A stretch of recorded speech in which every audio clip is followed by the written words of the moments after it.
معزز محترم محتشم سامعین، خواتین و حضرات، السلام علیکم ورحمۃ اللہ وبرکاتہ۔ رسول رحمت نبی مکرم صلی اللہ علیہ وآلہ وسلم کا ایک فرمان آپ کے سامنے پڑھنے کی سعادت حاصل کی ہے۔ حضور نبی رحمت صلی اللہ علیہ وسلم نے ارشاد فرمایا، سبعۃ یظلہم اللہ تعالی فی ظلہ یوم لا ظل الا ظلہ۔ 7 اشخاص ایسے ہیں قیامت کے دن جب کوئی سایہ نہیں ہوگا، اللہ تعالیٰ انہیں اپنا سایہ نصیب فرمائے گا۔ بعض علماء نے اس کی تشریح میں یہ لکھا ہے کہ یہاں سائے سے مراد سایہ لطف و کرم ہوگا، اور شارحین کی ایک جماعت اس کی طرف گئی ہے کہ یہاں سائے سے مراد عرش کا سایہ ہے۔ قیامت کے دن جب سورج بالکل قریب ہوگا، آج تو بہت دور ہے اور اس کا رخ بھی الٹا ہے، قیامت کے دن رخ سیدھا ہو جائے گا اور زمین کے بالکل قریب آ جائے گا۔ زمین میں قوت جاذبہ ہے، اب وہ حرارت کو، گرمی کو اپنے اندر جذب کرتی ہے، لیکن قیامت کے دن یہ تانبے کی ہو جائے گی، اور جو اس کے اوپر گرمی اور حرارت ہوگی اس کو اپنے اندر جذب نہیں کرے گی بلکہ اگلے گی، تو زمین سے بھی تپش نکلے گی، ادھر سے سورج بھی سیدھے رخ ہو کے بالکل قریب 1 میل تک آ جائے گا، تو وہ بہت سخت دن ہوگا۔ اس دن لوگ پسینے میں شرابور ہوں گے اپنے اپنے اعمال کے مطابق، کوئی گھٹنوں تک، کوئی ٹخنوں تک، کوئی کمر تک، کوئی گلے تک، اور کوئی پسینے میں ڈوبا ہوا ہوگا۔ پسینے سے بھاگ بھی نہیں سکیں گے، جدھر جائیں گے پسینہ بھی ساتھ ساتھ چلے گا، اور وہ گرم اتنا ہوگا کہ اگر اس کا ایک قطرہ احد پہاڑ پہ رکھ دیا جائے تو اس کی حدت اور گرمی سے پگھل جائے، اور بدبودار اتنا ہوگا کہ اگر اس کا ایک قطرہ اب دنیا پہ ڈال دیا جائے، انسان کیا جانوروں کے دماغ بھی بدبو سے پھٹ جائیں۔ اپنے اپنے اعمال بد کے مطابق لوگ اس پسینے میں شرابور ہوں گے، کوئی سایہ نہیں ہوگا، لیکن کچھ لوگوں کو اللہ تعالیٰ جل شانہ اپنے خاص کرم سے سائے میں رکھے گا۔ جو سایہ الہی میں ہوں گے، سایہ عرش میں ہوں گے، انہیں پسینہ بھی نہیں آئے گا اور انہیں گرمی بھی نہیں ستائے گی، کسی دکھ میں نہیں ہوں گے اس دن، جو اللہ کے عرش کے سائے تلے ہوں گے۔ وہ کون لوگ ہیں؟ حضور نے اس حدیث کے اندر، جو امام بخاری نے بھی، امام مسلم نے بھی، امام ابن ماجہ نے بھی اور دیگر ائمہ نے اپنی اپنی اسناد کے ساتھ اس کو روایت کیا ہے، 7 اشخاص کا حضور نے تذکرہ فرمایا کہ جب کوئی سایہ نہیں ہوگا، زمین تانبے کی ہوگی، سورج سیدھے رخ ہوگا اور قریب ہوگا، لوگ پسینے میں شرابور ہوں گے۔ یوم یفر المرء من اخیہ و امہ و ابیہ، اس دن باپ بیٹے سے اور بیٹا باپ سے بھاگے گا، بیوی شوہر سے اور شوہر بیوی سے بھاگے گی، اس دن ماں اپنے بیٹے کو چھوڑ کے بھاگے گی، بڑا سخت دن ہوگا۔ الاخلاء یومئذ بعضهم لبعض عدو الا المتقین، گہرے اور گوڑے دوست اس دن ایک دوسرے کے دشمن بن جائیں گے، بڑا سخت دن ہوگا، اللہ پورے قہر و جلال میں ہوگا۔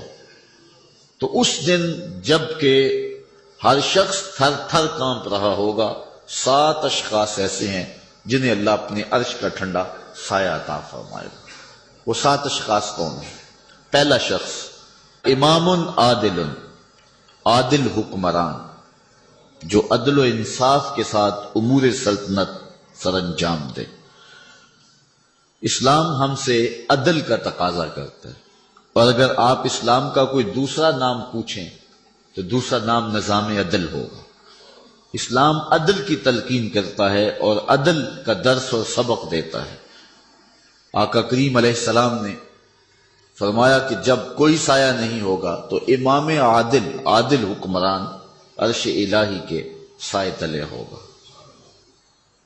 کسی بزرگ کا قول ہے کہ قوائم الدنیا 4، دنیا کے پائے 4 ہیں، 4 لوگوں کی وجہ سے دنیا قائم ہے، بعدل العمراء وبسخاوت الاغنیاء وبعلم العلماء وبدعاء الفقراء۔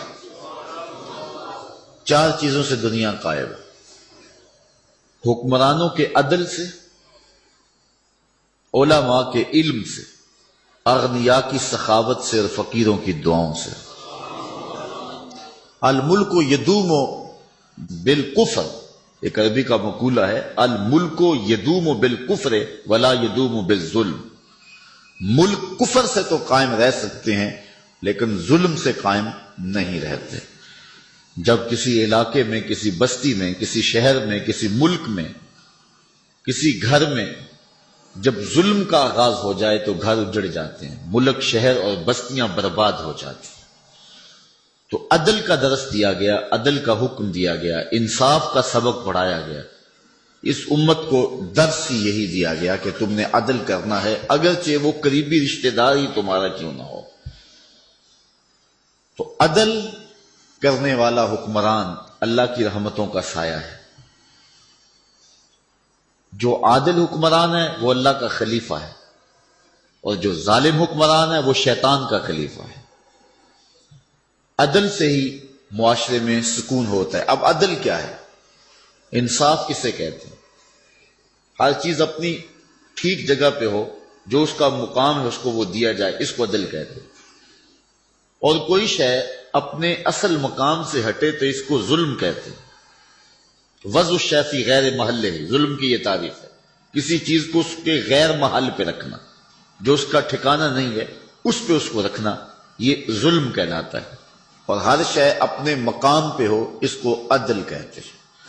عدل و انصاف کا ہمیں درس دیا گیا۔ آج جن حکمرانوں کے نام باقی ہیں اور زندہ ہیں، انہوں نے عدل سے معاشرے کے اندر امن پیدا کیا تھا، اور جو انصاف نہیں کرتے ان کا نام حرف غلط کی طرح مٹ جاتا ہے۔ دنیا کے اوپر کتنے حکمران آئے ہیں لیکن آج ان کا نام بھی نہیں ہے، لیکن نوشیروان کا نام آج بھی باقی ہے۔ عدل کے دم سے اس کا نام آج بھی احترام سے لیا جاتا ہے۔ حضور علیہ الصلوۃ والسلام فرماتے ہیں، اس بات پر فخر کرتے ہیں کہ میں سلطان عادل کے زمانے کے اندر پیدا ہوا۔ اللہ اکبر۔ تو عدل جو ہے، انصاف جو ہے، یہ اچھائی کا ایک بہت بڑا ذریعہ ہے، اور جو حکمران عدل کرے اس کا نام عزت سے باقی رہتا ہے۔ سلطان محمود غزنوی تو ایک عورت نے آ کر کے کہا کہ میری جوان بیٹی ہے اور میرا شوہر فوت ہو چکا ہے، آپ کا بھتیجا رات کو ہمارے گھر میں گھس آتا ہے اور میں سخت پریشان ہوں۔ سلطان نے اس کو کہا کہ اب جب دوبارہ آئے تو تم میرے پاس آ جانا، میں عدل و انصاف قائم کروں گا۔ 2-1 دن گزرے، وہ بوڑھی آئی، بادشاہ نے جو اس کو خصوصی کوڈ دیا ہوا تھا کہ اس کے ذریعے تو میرے تک پہنچ پائے گی، تو وہ بادشاہ تک پہنچی، کہا کہ اس وقت وہ ہمارے گھر میں موجود ہے۔ بادشاہ اس کے ساتھ چل پڑا، کہا میرے سے پہلے تو چلی جا اور جو ہے وہ بتی بند کر دے۔ دیے کو گل کر دیا گیا۔ بادشاہ گھر میں داخل ہوا، اور داخل ہوتے ہی اس نے جب اس نوجوان کو دیکھا تو اس کا سر قلم کر دیا۔ اس کے بعد بادشاہ نے کہا کہ چراغ روشن کرو۔ جب چراغ روشن کیا گیا تو بادشاہ نے کہا الحمدللہ۔ اس کے بعد اس نے ٹھنڈا پانی مانگا، اس خاتون نے پانی پیش کیا۔ بادشاہ واپس پلٹنے لگا تو اس خاتون نے کہا کہ میں یہ پوچھنا چاہتی ہوں کہ آپ نے پہلے چراغ بند کیا، پھر چراغ جلوایا، پھر الحمدللہ کہا، پھر پانی طلب کیا، اس کی کیا وجہ تھی؟ بادشاہ نے کہا جو راز ہے وہ راز ہی رہے تو ٹھیک ہے۔ کہا نہیں، تمہیں بتانا ہوگا۔ بڑھیا نے ضد کی تو بادشاہ نے بتایا۔ کہا جب تم نے کہا تھا کہ آپ کا نالائق بھتیجا ہمارے گھر میں گھس آتا ہے اور میری بیٹی گھر میں جوان ہے، تو میں اس لیے چراغ کو گل کیا تھا کہ عدل قائم کرتے ہوئے میرے دل میں کوئی رحم پیدا نہ ہو۔ اپنے جوان بھتیجے کو قتل کرنا تماشا تو نہیں ہے، مجھے بھائی کا چہرہ سامنے آ جائے گا اور ایسا نہ ہو کہ میں عدل کو قائم کرتے ہوئے جو ہے وہ رک جاؤں اور عدل قائم کرنے میں دقت محسوس کروں، اس لیے میں نے چراغ کو بجھا لیا تاکہ میں عدل کے تقاضوں کو پورا کر سکوں۔ کہا پھر آپ نے جب چراغ جلوایا تو پھر آپ نے الحمدللہ کیوں پڑھا؟ کہا میں اس دن سے پریشان تھا کہ میرا خون اتنا گندا ہو گیا کہ ایک غریب بیوہ کے گھر میں میرا بھتیجا جا کے گھس جاتا ہے، لیکن جب میں نے چراغ جلوایا دیکھا وہ میرا بھتیجا نہیں تھا، کوئی اور تھا، ہمارا صرف نام استعمال کرتا تھا۔ تو کہا پھر آپ نے پانی کیوں پیا؟ کہا بڑھیا یہ راز رہنے دو، دو باتیں میں نے بتا دی، یہ نہ ہی پوچھو۔ بڑھیا نے ضد کی تو بادشاہ نے کہا سنو، جس دن سے تم نے کہا تھا کہ آپ کا بھتیجا ہمارے گھر میں گھس آتا ہے، اس دن سے نہ میں نے کچھ کھایا ہے نہ کچھ پیا ہے۔ میں نے کہا تھا جب تک ظالم کو اس کے انجام تک نہیں پہنچا دیتا اتنی دیر تک کچھ کھاؤں گا اور کچھ پیوں گا بھی نہیں، تو اب میں نے ظالم کو انجام تک پہنچا دیا تو تیرے گھر میں دو گھونٹ تو میرا حق بنتا تھا، اس لیے میں نے پانی پیا ہے۔ آج ان کا اگر نام باقی ہے، آج ان کے اگر تذکرے زندہ ہیں تو اس لیے کہ انہوں نے عدل و انصاف کے ضابطوں کو پورا کیا۔ اور حضور علیہ السلام نے فرمایا 7 اشخاص قیامت کے دن عرش الہی کا سایہ پائیں گے، ان میں سے ایک شخص وہ ہے جس نے عدل کیا۔ امام عادل، عادل امام، جو عادل امام ہے، بادشاہ حکمران عادل ہے، منصف ہے، اس کے لیے علماء نے کہا ہمیشہ دعا کرنی چاہیے زندگی کی، اللہ اسے لمبی زندگی عطا فرما۔ اور علماء نے لکھا ہے کہ الانحناء للسلطان اور لغیرہ مکروہ، کہ بادشاہ یا کسی اور شخص کے لیے جھکنا جو ہے وہ مکروہ ہے، اسی طرح کسی بادشاہ کے ہاتھ چومنے مکروہ ہیں، لیکن عادل حکمران جو ہے، عادل بادشاہ جو ہے، اگر ادب سے اس کے ہاتھ چوم لیے جائیں تو علماء کہتے اس میں کوئی کراہت نہیں، اللہ کے عدل کی وجہ سے، اللہ کے انصاف کی وجہ سے جو ہے، اس نے جو اللہ کے حکم پر عدل کیا اور انصاف کیا، اس کا یہ حق بنتا ہے کہ اس کی تعظیم کی جائے اور اس کے حکم کی مخالفت نہ کی جائے۔ وہ اللہ کی رحمتوں کا گھنا سایہ ہے جو عوام کے اوپر جو ہے وہ چھایا ہوا ہے۔ تو پہلا شخص جس کو اللہ اپنے عرش کا ٹھنڈا سایہ دے گا وہ امام عادل ہے، امام مقسط ہے۔ دوسرا شخص وشاب نشا فی عبادت اللہ، وہ جوان جس کی جوانی اللہ کی عبادت میں گزرے۔ کتنا بڑا اعزاز! حضور نے فرمایا الشاب التائب حبیب اللہ، لوگوں سن لو، جو جوان جوانی میں توبہ کرے وہ اللہ کا حبیب ہے۔ اور ایک روایت میں آتا ہے 1000 بوڑھے کے توبہ کرنے سے اللہ کو ایک جوان کی توبہ زیادہ محبوب ہے۔ اور جب کوئی جوان جوانی میں توبہ کرتا ہے اللہ کا عرش بھی خوشی میں جھوم اٹھتا ہے۔ جوانی کی توبہ اللہ کو بہت زیادہ پسند ہے۔ وہ جوان جس کی جوانی اللہ کی عبادت میں گزری۔ جوانی مستی کا نام نہیں ہے، جوانی آوارگی کا نام نہیں ہے، خواہشات کی تکمیل کا نام جوانی نہیں ہے، موڑوں اور چوکوں پہ کھڑا ہونے کا نام جوانی نہیں ہے، مصلی پہ بیٹھ کے رب کے حضور آنسو بہانے کا نام جوانی ہے۔ ایک روایت میں آتا ہے کہ تمہارے بہتر جوان وہ ہیں جو بوڑھوں کی مشابہت اختیار کریں، اور بدترین بوڑھے وہ ہیں جو جوانوں کی مشابہت اختیار کریں۔ تو بہترین جوان یہ ہے کہ جو جوانی میں بڑھاپے جیسا ہو، بوڑھوں جیسے انداز اور اطوار اور عادتیں اپنائے، اچھے اخلاق اور اچھا انداز اور مصلی کو لازم پکڑے۔ وشاب نشا فی عبادت اللہ، وہ جوان جس کی جوانی اللہ کی عبادت میں گزری۔ شب و روز، میں نے کل بھی کہا تھا کہ بڑھاپے کے اندر نیک اعمال کرنا بہت بڑی بات ہے، بہت بڑی سعادت ہے کہ بڑھاپے کے اندر نیک اعمال کیے جائیں، لیکن عبادت کا جو لطف جوانی میں ہے وہ بڑھاپے میں نہیں ہے۔ اللہ اکبر! اللہ تعالیٰ جل شانہ جوان کی توبہ کو پسند کرتا ہے، وہ جوان جو اللہ کی عبادت میں، وشاب نشأ فی عبادت اللہ، وہ جوان جس کی جوانی اللہ کی عبادت میں گزری۔ اب عبادت کا مفہوم بہت وسیع ہے۔ ویسے بہترین عبادت نماز ہے، بہترین عبادت الصلاۃ، نماز ہے، اور حضور نے اس کو اپنی آنکھوں کی ٹھنڈک قرار دیا۔ لیکن صرف عبادت کا مفہوم نماز تک ہی نہیں ہے، عبادت کا مفہوم بہت وسعت والا ہے۔ ساری زندگی اللہ کی رضا میں گزار دینا، اللہ کی مرضی کے مطابق زندگی گزار دینا یہ عبادت ہے۔ اللہ اکبر۔ بعض نے کہا کہ بس اس کی رضا میں اپنے آپ کو گم کر دینا عبادت ہے۔ غلام کو عبد کہتے ہیں نا، اور عبد وہ ہوتا ہے جو اپنے آقا کی مرضی میں اپنی مرضی کو گم کر دے۔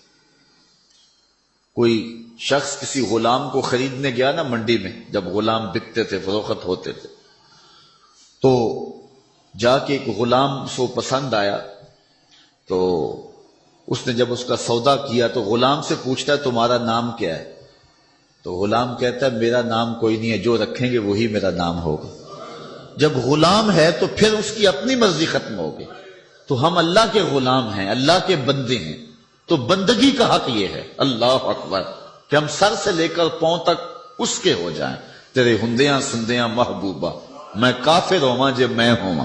اپنی ذات کو تو فنا کرنا ہے، اپنی ذات کو تو قربان کرنا ہے۔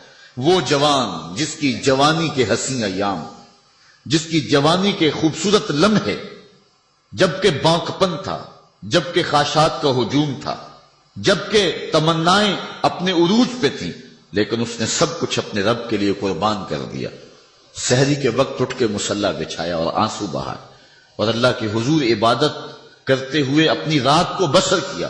ایک روایت میں آتا ہے جو دن کا روزہ اور رات کی عبادت نہیں کرتا اس کو ایمان کی حلاوت ہی نصیب نہیں ہوتی۔ ایمان کی ایک حلاوت ہے، ایمان کی ایک مٹھاس ہے، ایمان کا ایک مزہ ہے، ایک سرور ہے۔ وہ کس کو نصیب ہوگا؟ جو دن روزے سے گزارے گا اور رات مصلی پہ گزارے گا، اپنی آنکھوں پر حیا کے پہرے بٹھائے گا، اپنی سوچوں کی پاکیزگی کا سامان کرے گا۔ ورنہ جوانی آئی اور گزر گئی، اور اپنا قیمتی وقت ہم نے برباد کر دیا۔ جس طرح ہر چیز کا بانکپن جوانی میں ہوتا ہے، عبادت کا جو سرور اور عبادت کی جو لذت جوانی میں نصیب ہوتی ہے، وہ زندگی کے کسی اور ایام میں نصیب نہیں ہوتی۔ اس لیے حضور نے ارشاد فرمایا کہ وہ جوان وشاب نشأ فی عبادت اللہ، وہ جوان جس کی جوانی اللہ کی عبادت میں گزری، جب قیامت کے دن کوئی سایہ نہیں ہوگا، اللہ اس جوان کو اپنے عرش کا ٹھنڈا سایہ نصیب فرمائے۔ تیسرا شخص جو عرش الہی کا سایہ پائے گا، وَرَجُلٌ قَلْبُهُ مُعَلَّقٌ فِي الْمَسَاجِدِ، وہ آدمی جس کا دل مسجدوں کے ساتھ لٹکا ہوا ہے، مسجد کے ساتھ وابستہ ہے۔ ایک نماز پڑھتا ہے تو دوسری نماز کے انتظار میں بیٹھ جاتا ہے۔ حضرت عبداللہ ابن مسعود رضی اللہ تعالی عنہ رہتے ہی مسجد میں تھے۔ مسجد کی کچھ لوگ میخیں ہوتی ہیں، حضور فرمایا کچھ لوگ مسجدوں کی میخیں ہوتی ہیں، جب بھی دیکھو مسجد میں ملیں گے، ڈھونڈو تو مسجد میں ملیں گے، جب بھی فارغ ٹائم ملا جو فوراً مسجد میں آ گئے۔ فرمایا اگر وہ بیمار پڑ جائیں اور مسجد کی حاضری سے قاصر ہو جائیں تو اللہ کے کچھ فرشتے ہیں جو ان کا حال پوچھنے کے لیے ان کے گھروں میں جاتے ہیں، ان کی تیمارداری کے لیے جاتے ہیں۔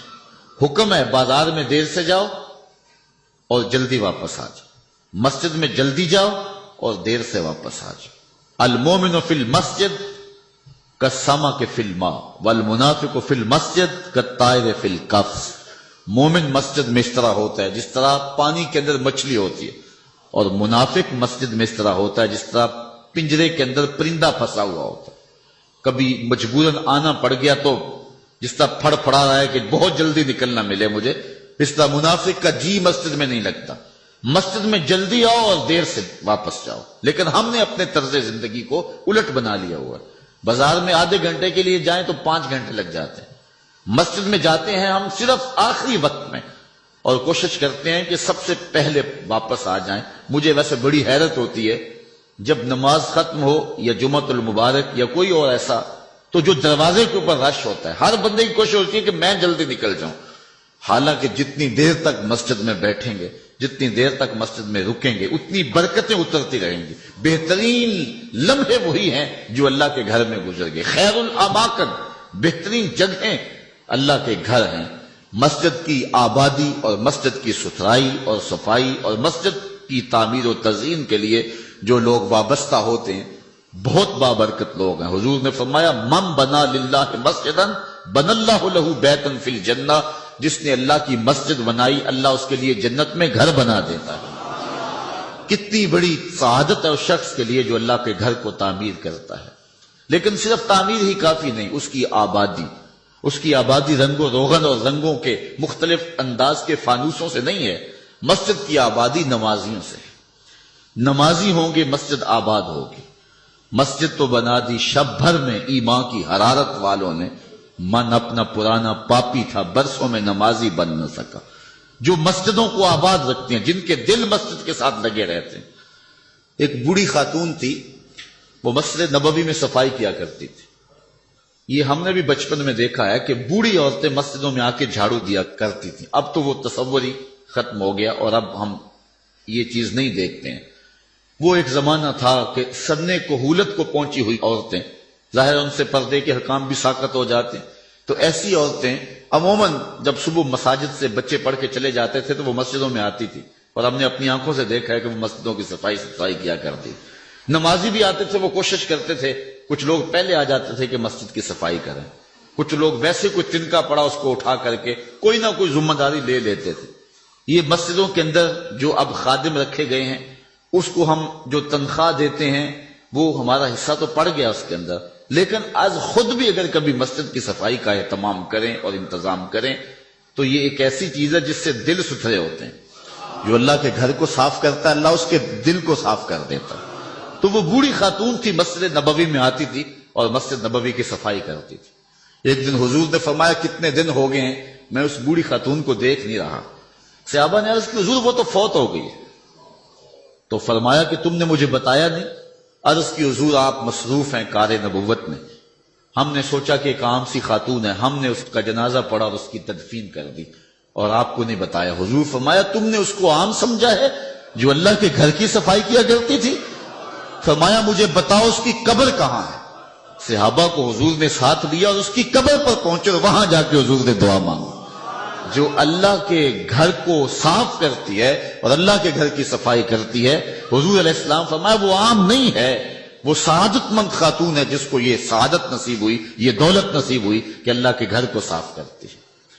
تو فرمایا وَرَجُلٌ قَلْبُهُ مُعَلَّقٌ فِي الْمَسَاجِدِ، وہ آدمی جس کا دل مسجدوں میں لٹکا ہوا رہتا ہے، ایک نماز کے بعد دوسری نماز کا انتظار کرتے ہیں۔ ایک روایت میں نے کہیں پڑھا ہے کہ جب کوئی بندہ ایک نماز کے بعد دوسری نماز کا انتظار کرتا ہے اور مسجد میں بیٹھا رہتا ہے، اللہ فرشتوں کو کہتا ہے دیکھو میرا بندہ نماز پڑھ لیا پھر بھی نہیں جا رہا، دوسری نماز کے انتظار میں ہے، تم گواہ ہو جاؤ میں نے اپنے بندے کی مغفرت فرما دی۔ وَرَجُلٌ قَلْبُهُ مُعَلَّقٌ فِي الْمَسَاجِدِ، وہ آدمی جس کا دل مسجدوں کے ساتھ لٹکا ہوا ہے، مسجد کے ساتھ وابستہ ہوا ہے۔ چوتھا شخص وَرَجُلَانِ تَحَابَّا فِي اللَّهِ اجْتَمَعَا عَلَيْهِ وَتَفَرَّقَا إِلَيْهِ، دو آدمی جنہوں نے اللہ کی رضا کے لیے آپس میں پیار ڈالا، ان کی محبت کا ذریعہ اللہ کی رضا تھی، جب وہ ملے تو اسی لیے ملے اور جب جدا ہوئے تو اسی لیے جدا ہوئے، ان کی محبت اللہ کی رضا کے لیے تھی۔ فرمایا قیامت کے دن جب کوئی سایہ نہیں ہوگا ان دونوں کو اللہ اپنے عرش کا ٹھنڈا سایہ عطا کر۔ ایک بندہ اپنے ایک دوست کو ملنے جا رہا تھا، دینی دوست، محبت پیار کا رشتہ اللہ اس کے رسول کی رضا کے لیے۔ حدیث میں آتا ہے کہ راستے میں بصورت انسان ایک فرشتہ اس کو ملا اور اسے پوچھتا ہے کہ کدھر جا رہے ہو؟ وہ کہتا ہے کہ میں فلاں بستی میں اپنے ایک دوست کو ملنے جا رہا ہوں۔ تو فرشتہ پوچھتا ہے تجھے اس سے کوئی حاجت ہے، کوئی کام ہے؟ وہ کہتا ہے مجھے کوئی کام نہیں۔ کہا کوئی احسان ہے جس کے بدلے میں جا رہے ہو؟ کہا کوئی احسان نہیں۔ کہا کوئی رشتہ داری ہے تیری اس کے ساتھ؟ اس نے کہا کوئی رشتہ داری نہیں۔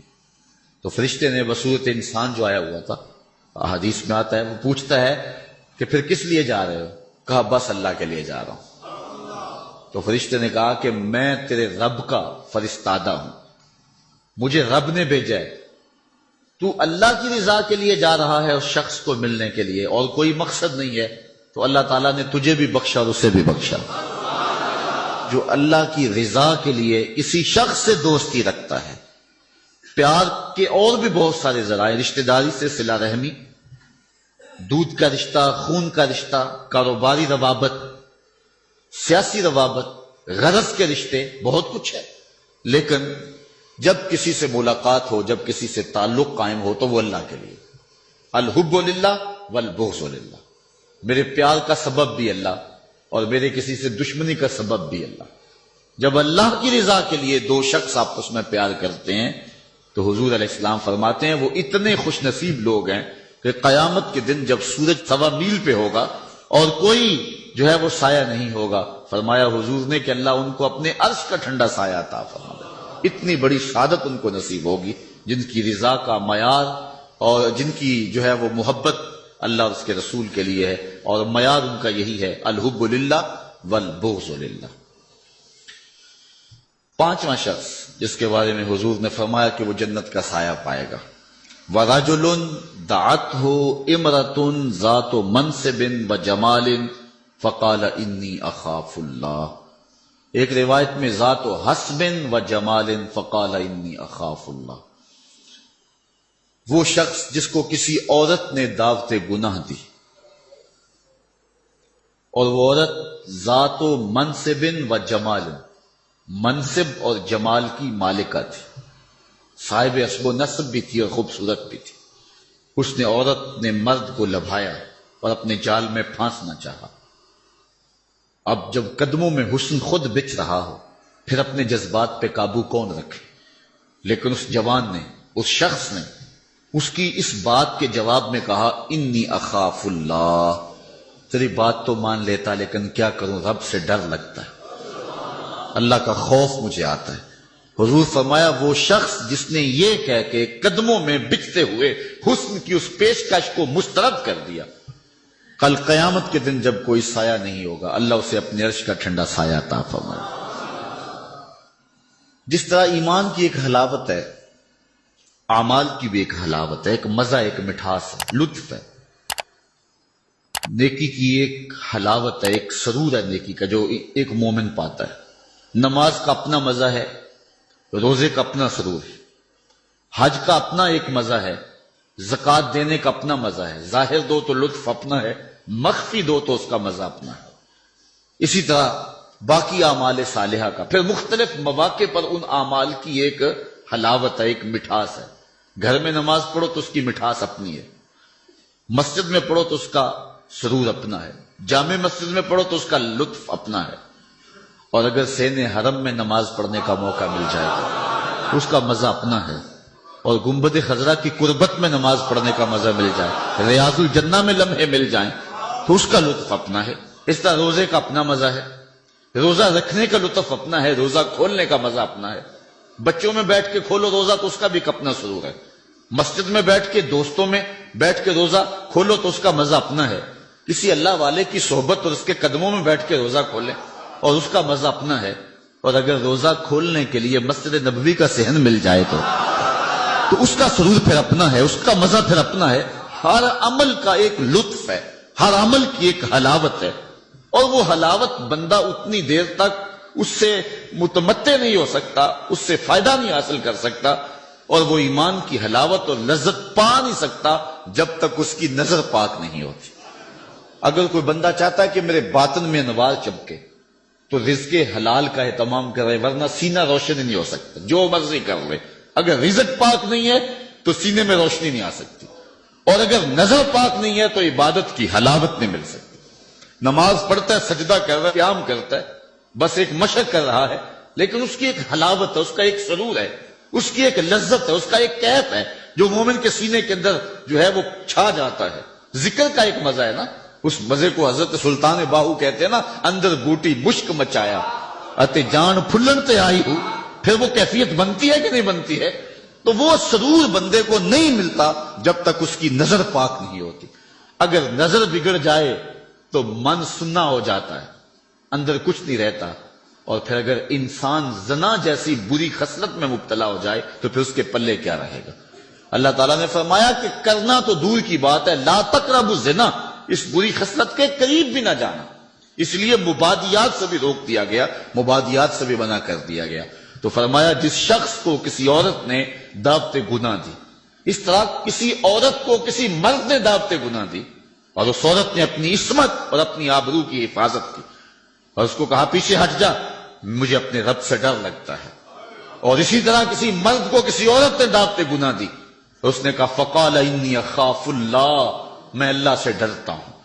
اللہ اکبر، تو حضور فرمایا اس کو یہ اعزاز ملے گا۔ امام یافعی نے روض الریاحین کے اندر لکھا ہے کہ ایک نوجوان کپڑے کی دکان پہ کام کرتا تھا اور تھا بڑا پارسا اور بڑا خوبصورت، دل کا بھی ستھرا تھا، ظاہر کا بھی ستھرا تھا، من بھی سونا تھا اور تن بھی سونا تھا، بڑا خوبصورت تھا۔ ایک عورت خریداری کے لیے آئی، اس کا دل فریفتہ ہو گیا اور اس نے ایک ترکیب سوچی اور دوبارہ آئی تو بہت زیادہ کپڑا خرید لیا اور مال کے دکان سے کہنے لگی کہ میری گٹھڑی باری ہو گئی ہے، اس نوجوان کو کہو کہ میرے گھر چھوڑ آئے۔ مالک اس عورت کی نیت سے آگاہ نہ ہو سکا اور اس نوجوان کو اس کے ساتھ بھیج دیا۔ جب وہ گھر میں داخل ہوئی، نوجوان کو گھر میں لے گئی، باہر سے دروازہ مقفل کر دیا اور اس کو دعوت گناہ دی۔ اس نے کہا انی اخاف اللہ، میں تیری بات نہیں مان سکتا۔ اس نے کہا کہ آج تو تجھے میری بات ماننا ہی پڑے گی۔ حیا سوز لباس بھی اتار پھینکا اور اس کو دعوت گناہ دینے لگی۔ یہ شیطان کا انتہائی سخت جال ہے، اس جال میں اس نے بڑے بڑے لوگوں کو پھانس لیا۔ اب اس نوجوان کو وہ ورغلاتی ہے، کوشش کرتی ہے، لیکن نوجوان ہے کہ اپنی نظروں پر پہرے بٹھائے، آنکھیں بند کر لیتا۔ اس نے بڑے ہیلے کیے، بڑے جتن کیے، لیکن وہ نوجوان صرف سونا ہی نہیں تھا، اللہ کا ولی بھی تھا۔ اس نے بہت جال پھینکے لیکن نور کو رسیوں میں جکڑا نہیں جا سکتا۔ خیر، وہ نوجوان کے دل میں بات آئی کہ شیطان کا یہ جال انتہائی خطرناک جال ہے، ابھی تک تو بچتا آ رہا ہوں، ہو سکتا ہوں کہ ابھی اس کے جال میں پھنس جاؤں۔ اس نے کہا کہ مجھے باتھ روم میں جانے دو، پھر میں آ کے تمہیں بتاتا ہوں۔ وہ اندر چلا گیا، پاخانہ کیا، اپنے ہاتھوں پہ کر کے پورے بدن پہ مل لیا، اور اسی حالت میں جب باہر آیا تو بدن سے بدبو اٹھ رہی تھی۔ عورت کا سارا نشہ اتر گیا، دروازہ کھول دیا اس نے، کہا چلا جا، تو کوئی دیوانہ اور مجنون شخص ہے۔ جب وہ دروازے سے باہر نکل رہا تھا، دل ہی دل میں اللہ کا شکر ادا کر رہا تھا، مالک میرا تن گندا ہو گیا، من تو ستھرا رہا۔ کائنات کا سب سے حسین چہرہ وہ ہے جو جنسی کالک سے محفوظ رہے۔ امام یافعی لکھتے ہیں کہ باہر پھر ایک چشمہ تھا، وہاں جا کے اس نے غسل کیا، اور جب تک وہ زندہ رہا اس کے جسم سے مشک و عنبر کی خوشبو آتی رہی۔ اب جب وہ فوت ہو گیا، لوگوں نے دفن کر دیا، یہ خوشبو اس کی قبر کی مٹی سے بھی آیا کرتی تھی۔ یہ اعزاز دیا اللہ نے، اس کو یہ تکریم دی۔ بعض روایت میں اس کا نام مغیرہ بتایا گیا ہے کہ لوگوں نے اس کا نام مغیرہ مشکی رکھ دیا کہ وہ مغیرہ جس کے بدن سے خوشبو آتی۔ تو فرمایا وہ شخص جس کو کسی عورت نے دعوت گناہ دی اور اس نے یہ کہہ کے قدموں میں بچھتے ہوئے حسن کی پیشکش کو ٹھکرا دیا، فرمایا کل قیامت کے دن جب کوئی سایہ نہیں ہوگا، اللہ اس جوان کو اپنی عرش کا ٹھنڈا سایہ نصیب فرمائے گا۔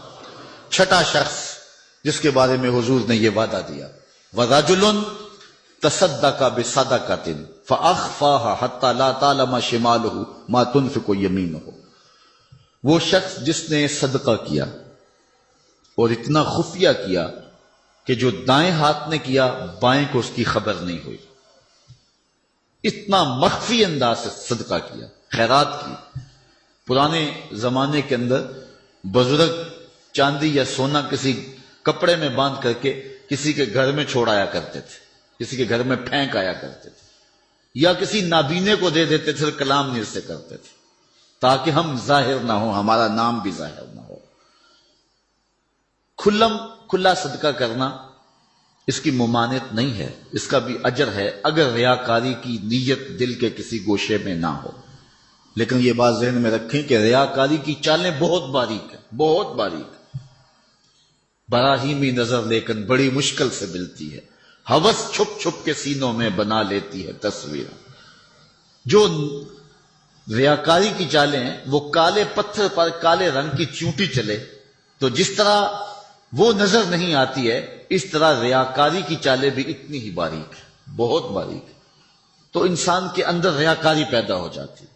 اگر ریاکاری سے بچے، اس کی نیت میں خلوص ہو، للہیت ہو، تو پھر کھلا صدقہ دینا بھی اجر و ثواب کا باعث ہے۔ جس طرح کہ آقا کریم علیہ السلام نے جہاد کے لیے فنڈ مانگا تو ایک صحابی نے جو ہے وہ عرض کیا کہ حضور میں اتنا پیش کرتا ہوں، اس نے پیش کیا تو اس کے دیکھا دیکھی باقی لوگ بھی جو ہیں وہ اٹھ کھڑے ہوئے اور پیش کرنے لگے۔ تو حضور نے اس موقع پہ ارشاد فرمایا تھا، من سنہ فی الاسلام سنتن حسنہ فلہ اجرہا، جس نے اسلام میں کوئی اچھا طریقہ رائج کیا تو اب اس کے دیکھا دیکھی جو بھی وہ کام کرتے رہیں گے اس کا اجر اس پہلے شخص کو نصیب ہوتا رہے گا۔ اگر نیت یہ ہے کہ میرے دیکھا دیکھی لوگ کریں گے تو پھر جو ہے وہ یہ خلوص والی نیت ہے، اس میں کھلم کھلا کرنے میں کوئی قباحت نہیں ہے۔ میں کہتا ہوں کہ دو طرح کے لوگ ہوتے، یہ فنڈز چندہ وغیرہ جو طلب کیا جاتا ہے، ایک ہے کوئی شخص کسی کو ذاتی طور پہ دے تو وہاں مخفی دینا بہتر ہے۔ کسی شخص کی ذاتی آپ مدد کرنی ہے تو وہاں یہ ہے کہ جو دائیں نے خرچ کیا بائیں کو اس کی خبر نہ ہونے پائے، کیونکہ اس سے کسی شخص کی عزت نفس مجروح ہونے کا اندیشہ ہے۔ لیکن جو اجتماعی مسائل ہیں جس میں کسی کی عزت نفس مجروح ہونے کا اندیشہ نہیں ہے تو وہاں آپ کھلم کھلا اس نیت سے کریں کہ باقیوں کو بھی ترغیب ہو جائے تو اس میں کوئی قباحت نہیں ہے۔ مثال کے طور پہ مسجد کے لیے فنڈ طلب کیا جا رہا ہے، کسی دارالعلوم کے لیے طلب کیا جا رہا ہے، آج کل یہ زلزلہ اور سیلاب زدگان کے لیے فنڈ طلب کیے جا رہے ہیں، تو اس میں اگر آپ کھلم کھلا دیں تاکہ باقیوں کو بھی ترغیب ہو، یا آپ 10 آدمیوں کو بتائیں یار میں نے اتنا کیا آپ بھی کریں لہذا ہم یہ کام کر لیں، تو اس میں قباحت نہیں ہے نیت کے اخلاص کے ساتھ۔ نیت بگڑ گئی وہ تو مخفی بھی کیا وہ بھی خراب۔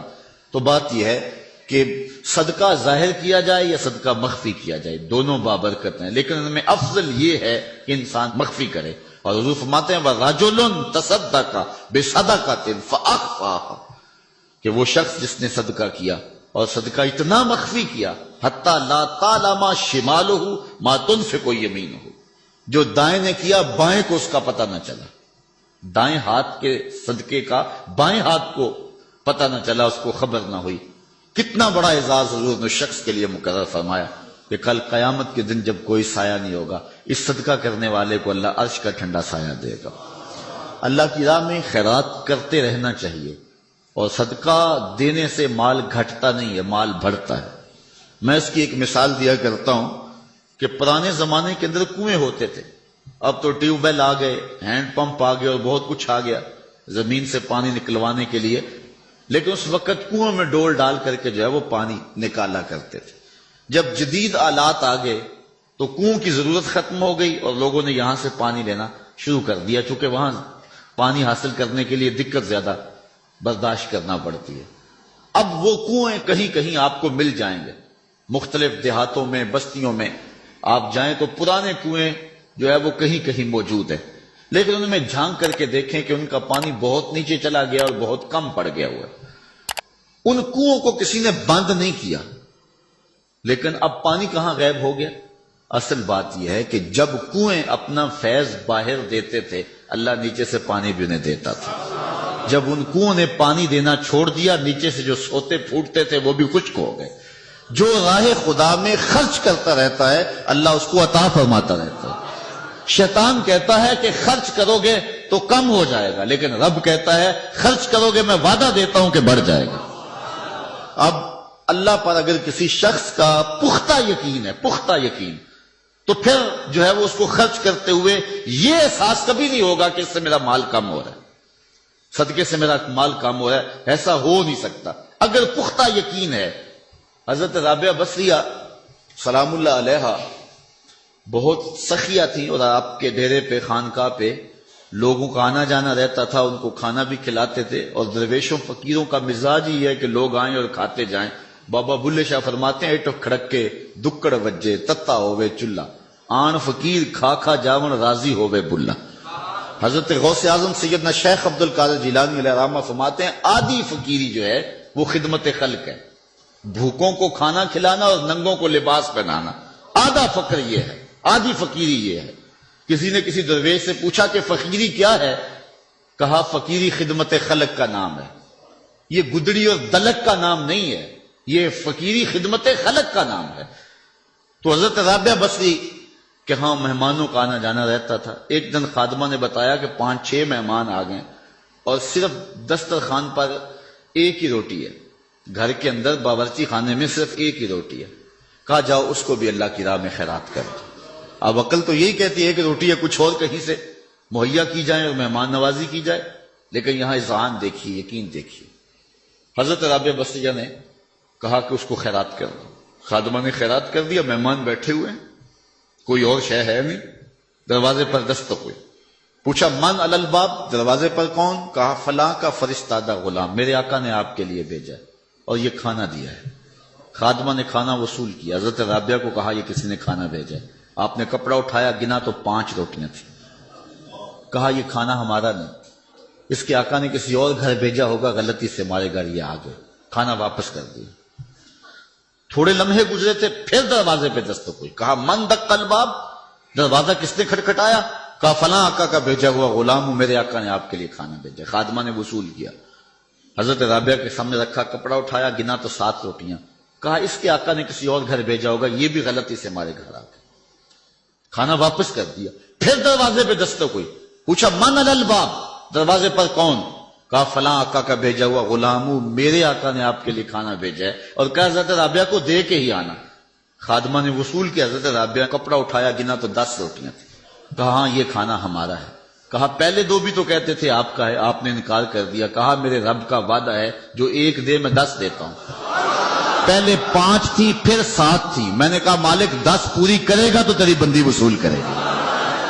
آپ کا اکاؤنٹنٹ آپ کو بتائے گا کہ اتنے پیسے اتنوں سے خرچ کر دیں گے تو اتنے کم ہو جائیں گے. کیلکولیٹر سے حساب کریں، وہ کہے گا اتنے تو اتنے کم ہو جائیں گے. شیطان کہتا ہے تمہارا رزق کم ہو جائے گا، لیکن تمہارا رب تمہیں بخشش، مغفرت اور رزق کی فراخی کا وعدہ دیتا ہے. وہ کہتا ہے تم 1 دانہ زمین کے اندر بوتے ہو تو پھر دیکھو کتنی بالیاں نکلتی. بویا 1 نکلے 700. کہا جو رب 1 کو 700 بنا دیتا ہے تمہارے دیے کو کئی گنا نہیں بنا سکتا. اس لیے اس کی راہ میں خیرات کرو، پھر دیکھنا تمہارا مال کیسے بڑھتا چلا جاتا. اللہ اکبر.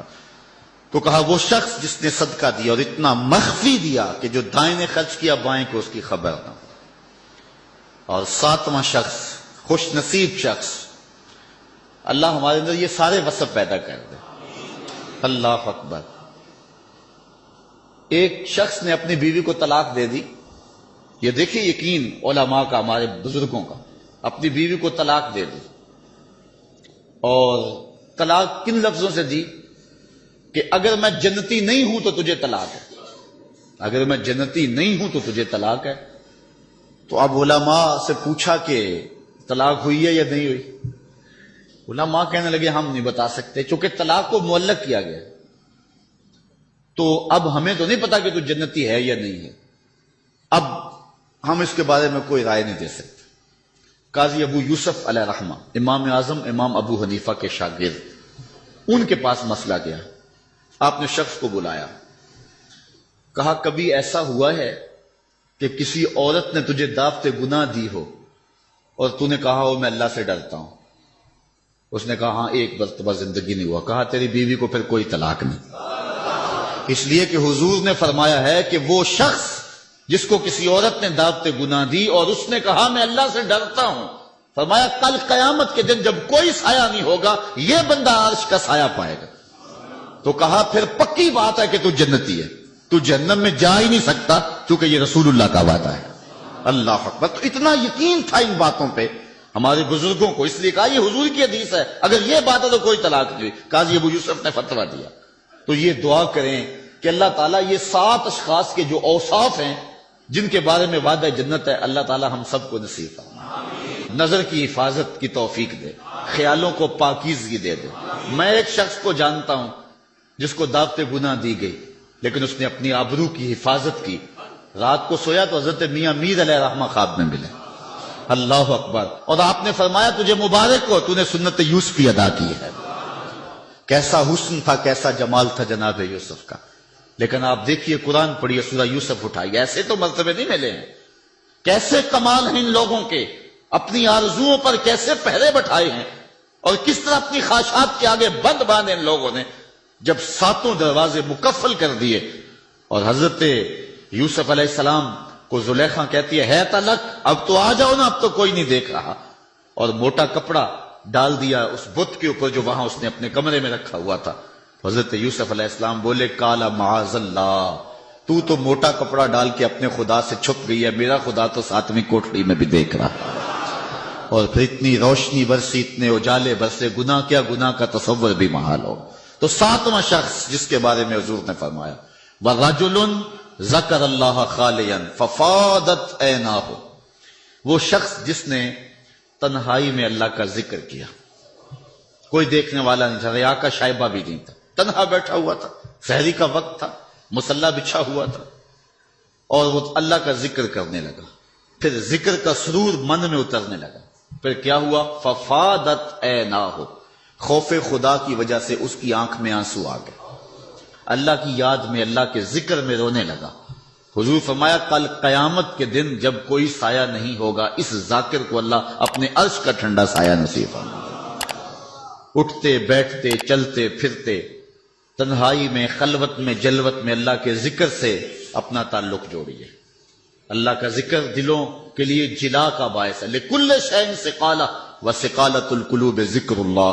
حضور فرمایا ہر شے کا زنگ دور کرنے کے لیے کچھ نہ کچھ بنایا گیا ہے، دلوں کا زنگ اللہ کی یاد سے دور ہوتا ہے۔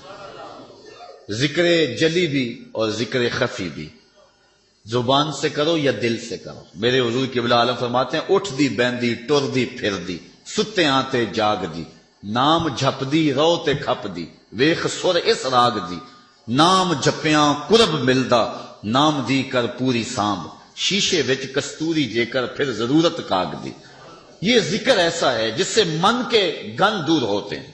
اور میں نے کسی روایت میں پڑھا ہے، کسی بزرگ کا قول، کہ جب کوئی بندہ ایک مرتبہ زبان سے اللہ کہتا ہے، اللہ اس کی طرف نظر رحمت سے دیکھتا ہے، اور جب اللہ کسی بندے کی طرف نظر رحمت سے دیکھ لے اس کے 70 گنا جل کے راکھ ہو جاتا ہے، اور جس کو اللہ نظر رحمت سے دیکھتا ہے پھر اس کو عذاب نہیں دے گا۔ اللہ اکبر۔ حضرت شیخ شبلی رحمت اللہ تعالی علیہ معارف اسم ذات بیان کر رہے تھے، اللہ کے نام کی برکت ہے، اس کا نام جپنے کا فائدہ۔ تو ابو علی سینا جو بہت بڑا فلسفی گزرا ہے، وہ بھی مجلس میں بیٹھا ہوا تھا۔ وہ زمانہ تھا کہ اہل اللہ کی مجالس کے اندر بڑے لوگ آتے تھے۔ آج تو دور ختم ہو گیا نا، آج تو زمانہ لٹ گیا، مادیت چھا گئی۔ یہ غنیمت ہے کہ آپ اتنے لوگ یہاں اکٹھے ہو جاتے ہیں، یہ اللہ کا خاص کرنا ہے، ورنہ مسجدوں میں آج لوگ نہیں آ رہے۔ اقبال کہتا ہے واعظ قوم کی وہ پختہ خیالی نہ رہی، برق طبی نہ رہی، شعلہ مکالی نہ رہی، رہ گئی رسم آزاں روح بلالی نہ رہی، فلسفہ رہ گیا تلقین غزالی نہ رہی، مسجدیں مرثیہ خواہ ہیں کہ نمازی نہ رہے، یعنی صاحب اوصاف اجازی نہ رہے۔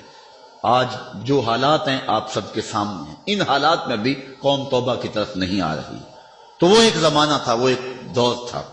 ان حالات کے اندر حضرت شیخ شبلی کی مجلس کے اندر بڑے بڑے نامور دانشور اہل علم آتے تھے۔ تو ابو علی سینا بھی بیٹھا تھا، آپ اللہ کے نام کی برکات بیان کر رہے تھے۔ جب کوئی لفظ کوئی بندہ اللہ اللہ پکارتا، اس کے من کے روگ ختم ہوتے، اندر نور اترتا اور دل صاف ہوتا۔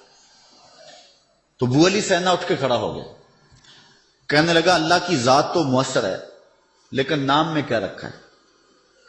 ذات تو اس کی مؤثر ہے لیکن نام لینے سے کیا ہوگا؟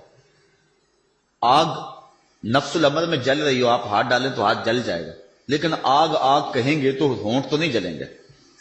برف آپ جو ہے وہ اس کو ہاتھ لگائیں گے تو ہاتھ ٹھنڈا ہوگا، لیکن اگر زبان سے 100 مرتبہ بھی برف برف کہتے رہیں یا کاغذ کے اوپر لفظ برف لکھ دیں تو نہ کاغذ گیلا ہوگا نہ ٹھنڈا ہوگا۔ اس نے کہا ذات تو مؤثر ہے، نام میں کیا رکھا ہے؟ ہمارے فلسفی ہر چیز کی 4 شکلیں مانتے، کہتے ایک ہی مؤثر ہے باقی 3 مؤثر نہیں ہے، ایک ہی حقیقی ہے باقی اعتباری ہیں۔ تو یہ بات جو ہے وہ شیخ شبلی کو ابو علی سینا نے کہی کہ ذات تو مؤثر ہے مانتا ہوں لیکن نام میں کیا رکھا ہے؟ حضرت شیخ شبلی نے دلائل دیے لیکن ابو علی سینا آگے سے بحث کرتا رہا۔ شیخ شبلی سمجھ گئے کہ یہ ماننے کو نہیں ہے، آپ نے بحث کو چھوڑا۔ اللہ والے لمبی بات سے نہیں کرتے، بات میں سادہ و آزادہ، معانی میں دقیق۔ اقبال نے کہا کہ سیدھی سیدھی بات کرتے ہیں، اور کرتے ہیں منہ سے نکلتی ہے از دل خیزت بس دل ریزت، دل سے نکلتی ہے دل میں جا کے گرتی۔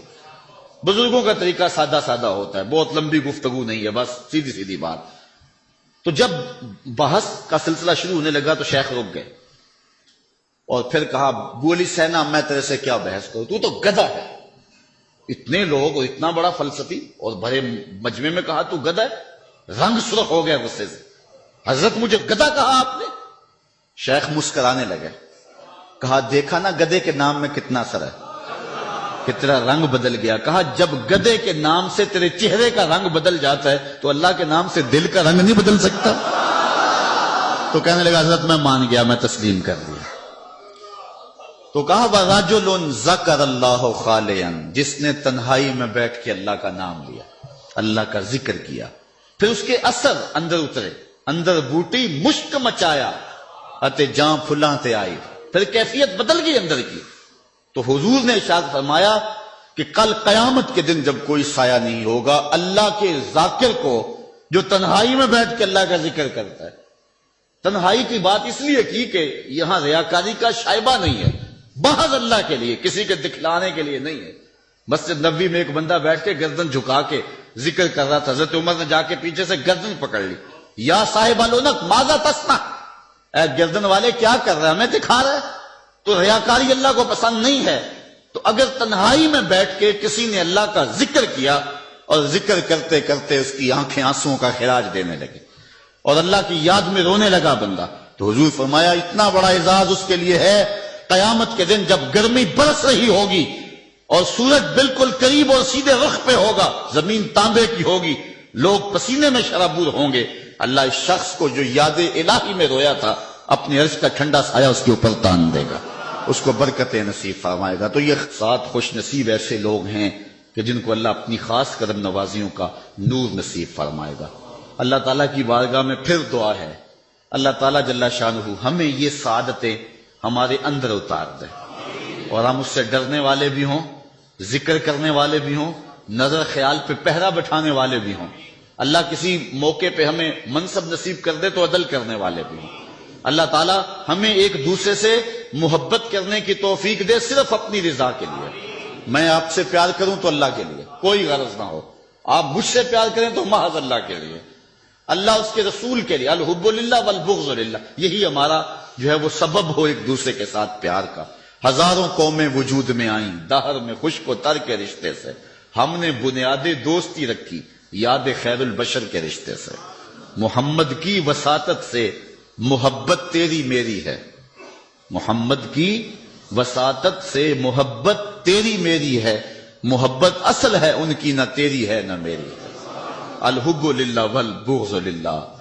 اور اللہ تعالیٰ ہر وہ سعادت، جوانی بڑی تیزی کے ساتھ بیت رہی ہے، یہ لمحے دوبارہ نہیں آئیں گے.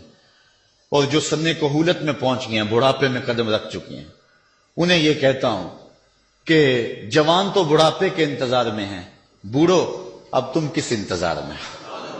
ایک روایت میں آتا ہے اللہ بوڑھے کا عذر قبول نہیں کرے گا قیامت کے دن. بچہ اس لیے توبہ کو مؤخر کرتا ہے کہ میں نے جوان ہونا ہے، جوان اس لیے مؤخر کرتا ہے میں نے بوڑھا ہونا ہے. تو جب بندہ بوڑھا ہو جاتا ہے پھر وہ کس چیز کے انتظار میں ہوتا ہے؟ ایک روایت میں آتا ہے کہ 3 اشخاص کو اللہ تعالیٰ نہ بخشے گا، نہ ان کی طرف نظر رحمت کرے گا، اور نہ ہی اللہ تعالیٰ انہیں پاک کرے گا. ان میں سے ایک وہ شخص ہے کہ جو بڑھاپے کے باوجود بدکاری نہیں چھوڑتا. اس بوڑھے شخص کی طرف قیامت کے دن اللہ نہ نظر رحمت سے دیکھے گا، نہ اس کا تزکیہ کرے گا اور نہ اس کی مغفرت فرمائے گا. تو جوانوں، بوڑھوں اور بچوں، اپنی زندگی کی حفاظت کرو، اللہ کی رحمتوں کا حصہ سمیٹنے کی کوشش کرو. آج کل تو موسم بھی رمضان کا ہے اور رحمت کی برکھا چھم چھم اتر رہی ہے. آئیے میں اور آپ سچی توبہ سے اور توبہ کے سچے آنسوؤں سے اپنے من کے سارے گند دھو ڈالیں. اس کی کرم نوازیاں اتنی عمیم ہیں. دمت العاصی تطفئ غضب ربی، گناہگار کی آنکھ کا پانی اللہ کے غصے کی آگ کو ٹھنڈا کر دیتا ہے. التائب من الذنب کمن لا ذنب لہ، گناہ سے توبہ کرنے والا ایسا ہے جس طرح اس نے کبھی گناہ کیا ہوا ہی نہیں ہے. اتنی کرم نوازیوں کا نور اس کے اوپر برستا ہے اور اتنے اجالے اس کو نصیب ہو جاتے ہیں اور اتنی روشنی اللہ اس کو نصیب کر دیتا ہے. اللہ جزائے جزیل دے، اللہ اپنی یادوں اور محبتوں کا سرمایہ دے. وآخر دعوانا ان الحمدللہ.